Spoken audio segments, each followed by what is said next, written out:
اعوذ باللہ من الشیطان الرجیم، بسم اللہ الرحمن الرحیم۔ وما من دابۃ فی الارض الا علی اللہ رزقها ویعلم مستقرها ومستودعها کل فی کتاب مبین۔ اللہ تبارک و تعالیٰ کی توفیق، اس کے کرم اور اس کے احسان سے آج میں پارہ نمبر 12 کا خلاصہ آپ کی سماعتوں کی نظر کروں گا، جس کی پہلی آیت مبارکہ میں اللہ تبارک و تعالیٰ نے ارشاد فرمایا کہ اور زمین پر چلنے والا کوئی جاندار ایسا نہیں ہے کہ جس کا رزق اللہ تبارک و تعالیٰ کے ذمہ کرم پر نہ ہو، اور وہ ہر ایک کے ٹھکانے اور سپرد کیے جانے کی جگہ کو جانتا ہے، اور سب کچھ ایک صاف بیان کرنے والی کتاب میں موجود ہے۔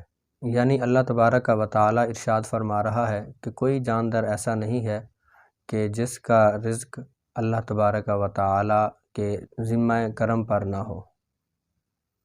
دابہ کا معنی ہے ہر وہ جانور جو زمین پر رینگ کر چلتا ہو، اور عرف میں دابہ چوپائے کو کہتے ہیں، جبکہ آیت مبارکہ میں اس سے مطلق جاندار مراد ہیں، لہٰذا انسان اور تمام حیوانات اس میں داخل ہیں۔ اور اس سے آگے اللہ تبارک و تعالیٰ نے سورۃ ہود میں 4 باتیں بیان فرمائی ہیں۔ نمبر 1، قرآن پاک کی عظمت۔ قرآن پاک اللہ تبارک و تعالیٰ کی وہ کتاب ہے کہ جو معانی اور مضامین کے اعتبار سے محکم ہے، اس میں کسی بھی اعتبار سے فساد اور خلل نہیں آ سکتا۔ اس کی بڑی وجہ یہ ہے کہ اس کی تفصیل اور تشریح اس ذات نے کی ہے جو حکیم بھی ہے اور خبیر بھی، اور ساتھ ہی منکرین قرآن کو یہ چیلنج بھی کیا گیا ہے کہ تم جو کہتے ہو کہ یہ اللہ کا کلام نہیں ہے، تو پھر تم اس جیسی کوئی کتاب لاؤ، یا پھر اس جیسے 10 صورتیں بنا کر لے آؤ، یا کم از کم ایک صورت ہی لے آؤ، نہیں تو پھر ایک آیت ہی اس کے مقابلے میں لے آؤ۔ اور اس چیلنج کا جواب کسی کافر کے پاس 14 صدیوں سے آج تک نہیں ہے۔ ویسے عرب میں کئی لوگوں نے کوشش کی ہے قرآن کے مقابلے میں صورتیں تیار کرنے کی۔ ایک شخص تھا جس نے لکھا کہ الفیل مل فیل وما ادراک مل فیل۔ جب اس نے قرآن پاک کے مقابلے میں یہ عربی میں جملے لکھے تو مسلمانوں نے کیا تسلیم کرنا تھا، ان کے اپنے لوگ ہی کہنے لگے کہ یہ کیا تم مذاق کر رہے ہو، کہ جو قرآن ہے اس کے لفظ اور معانی ان میں تو بڑا اثر ہے، تو کہہ رہے ہو کہ ہاتھی کیا ہے، اور تم کیا جانو کہ ہاتھی کیا ہے؟ کون ہے جو ہاتھی کو نہیں جانتا؟ اور وہ تو ایسی کتاب ہے کہ جس میں فصاحت و بلاغت کے انبار ہیں، تو یہ تیرے احمقانہ جملے بالکل بے اثر ہیں۔ اور دوسرا، اس میں توحید اور توحید کے دلائل بیان کیے گئے ہیں۔ ساری مخلوق کو رزق دینے والا اللہ ہی ہے، چاہے انسان ہوں یا جنات، چوپائے ہوں یا پرندے، اور پانی میں رہنے والی مچھلیاں ہوں یا زمین پر رینگنے والے کیڑے مکوڑے، سب کا رزق کا انتظام کرنے والا اللہ تعالیٰ ہی ہے، اور زمین و آسمان کو اللہ تعالیٰ نے ہی پیدا کیا۔ اور تیسرا، اس بارے میں رسالت اور اس کے اسبات کے لیے 7 انبیاء علیہم السلام کے واقعات ذکر فرمائے گئے ہیں۔ حضرت نوح علیہ السلام کی بات پر کان نہ دھرے، نافرمانی کرتے رہے، تو اللہ تعالیٰ نے حضرت نوح علیہ السلام کو کشتی بنانے کا حکم دیا، اور پھر جن لوگوں نے حضرت نوح علیہ السلام کو نبی تسلیم کیا، مان لیا، اللہ وحدہ لا شریک کی وحدانیت کا اقرار کیا، جو کشتی میں سوار ہو گئے تو پھر وہ نجات پا گئے، اور جو کشتی میں سوار نہ ہوئے وہ تمام کے تمام ہلاک ہو گئے۔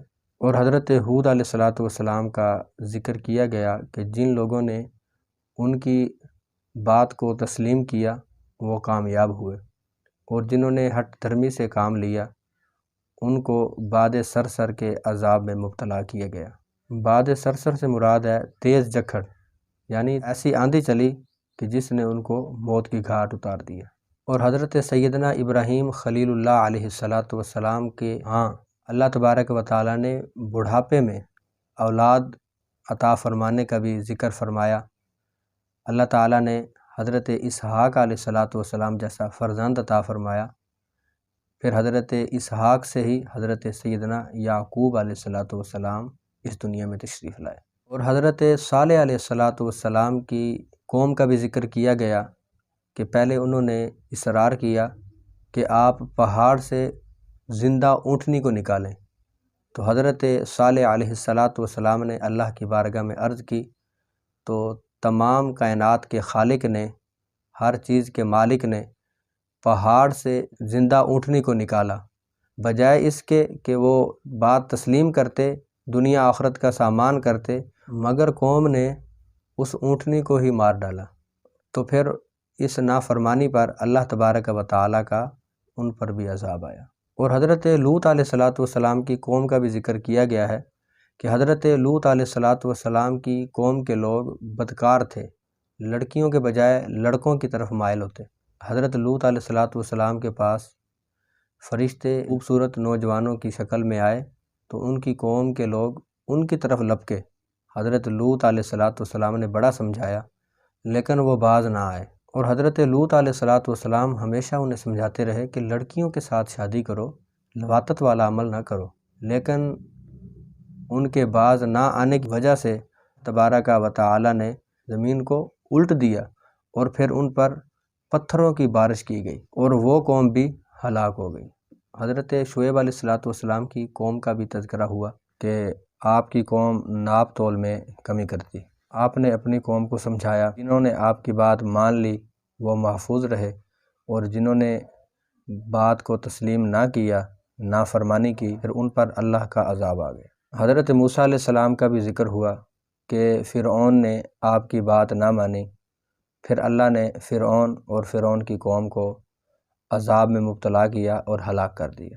اور پھر قیامت کا بھی تذکرہ کیا گیا اور یہ بتایا گیا کہ روز قیامت انسانوں کی دو قسمیں ہوں گی، ایک نیک بخت اور دوسری بد بخت۔ بد بختوں کے لیے ہولناک عذاب ہوگا اور جب تک اللہ چاہے گا وہ عذاب میں مبتلا رہیں گے۔ اور یہ بھی یاد رہے کہ جو حالت کفر میں مرنے والے ہیں وہ ہمیشہ ہمیشہ کے لیے جہنم میں رہیں گے، اور جو نیک بخت لوگ ہوں گے ان کے لیے اللہ تعالیٰ نے جنت میں ہمیشہ ہمیشہ کے لیے نعمتیں رکھی ہیں۔ آگے سورۃ یوسف شروع ہو رہی ہے۔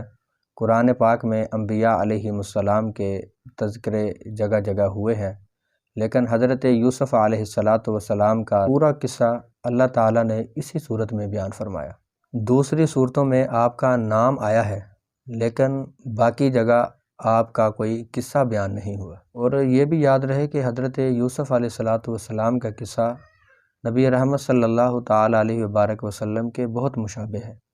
آپ صلی اللہ تعالیٰ علیہ وبارک وسلم کے بھی قریشی بھائیوں نے حسد کیا اور آپ کو مکہ چھوڑ کر جانا پڑا، اور حضرت یوسف علیہ السلام سے بھی ان کے بھائیوں نے حسد کیا۔ حضرت یوسف علیہ السلام کنویں میں رہے اور آقا علیہ السلام غار ثور میں رہے۔ وہ مصر گئے اور آقا علیہ السلام ہجرت کر کے مدینے گئے۔ وہ وزیر بنے اور آقا علیہ السلام پہلی اسلامی مملکت کے حاکم بنے۔ بعد میں حضرت یوسف علیہ السلام کے بھائی شرمندہ ہو کر ان کے پاس آئے۔ آپ علیہ السلام کے سامنے بھی فتح مکہ کے موقع پر سب لوگوں نے گردنیں جھکا لیں، کہا لا تثریب علیکم اليوم، کہ آج کے دن تم پر کوئی عتاب نہیں ہے۔ آقا کریم صلی اللہ تعالیٰ علیہ وبارک وسلم نے بھی فتح مکہ کے موقع پر فرمایا کہ میں بھی وہی کہتا ہوں جو میرے بھائی یوسف علیہ السلام نے اپنے بھائیوں سے کہا تھا۔ حضرت یوسف علیہ السلام کا قصہ بیان کرتے ہوئے بتایا گیا کہ حضرت یعقوب علیہ السلام کے 12 بیٹے تھے، انہی میں سے ایک حضرت سیدنا یوسف علیہ السلام تھے جو حسن اور کردار کے حساب سے ایک اعلیٰ مقام رکھتے تھے، اور اسی وجہ سے حضرت یعقوب علیہ السلام ان سے پیار بھی زیادہ کرتے تھے۔ حضرت سیدنا یوسف علیہ السلام نے خواب دیکھا اور اپنے والد کو بتایا، 11 ستارے، چاند اور سورج مجھے سجدہ کر رہے ہیں۔ تو والد صاحب فرمانے لگے، بیٹا یہ خواب کسی کے سامنے ذکر نہ کرنا۔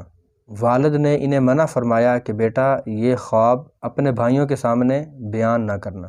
باپ کی بیٹے سے اس محبت کی وجہ سے بھائی حسد میں مبتلا ہو گئے اور ایک دن سیر و تفریح کا بہانہ بنا کر حضرت یوسف علیہ السلام کو جنگل میں لے گئے اور کنویں میں گرا دیا۔ وہاں سے قافلہ گزر رہا تھا، قافلے والوں نے کنویں میں ڈول ڈالا، اندر سے آپ نکل آئے۔ قافلے والوں نے حضرت یوسف علیہ السلام کو مصر میں بیچ دیا اور عزیز مصر خرید کر اپنے گھر لے آیا۔ جوان ہوئے تو عزیز مصر کی بیوی آپ پر فریفتہ ہو گئی اور اس نے گناہ کی دعوت دی تو آپ نے اس دعوت کو ٹھکرا دیا۔ آپ نے اس کی دعوت ٹھکرا دی اور عزیز مصر نے بدنامی سے بچنے کے لیے آپ کو جیل میں بھیج دیا۔ قید میں بھی جا کر آپ نے دعوت کا سلسلہ جاری رکھا۔ اسی وجہ سے وہاں کے لوگ آپ کی بہت عزت کیا کرتے تھے۔ پھر بادشاہ نے ایک خواب دیکھا اور خواب کی صحیح تعبیر بتانے پر آپ کو مملکت کا خود مختار وزیر بنا دیا۔ مصر اور گرد و نواح میں قحط کی وجہ سے آپ کے بھائی آپ کے پاس غلہ لینے کے لیے آئے۔ 2 ملاقاتوں کے بعد آپ نے اظہار فرمایا کہ میں تمہارا بھائی یوسف ہوں۔ پھر آپ کے والدین بھی یہیں آ گئے، پھر سب مصر میں آباد ہو گئے۔ دعا ہے کہ اللہ تبارک و تعالی کتاب ہدایت سے ہمیں ہدایت کا نور بخشے۔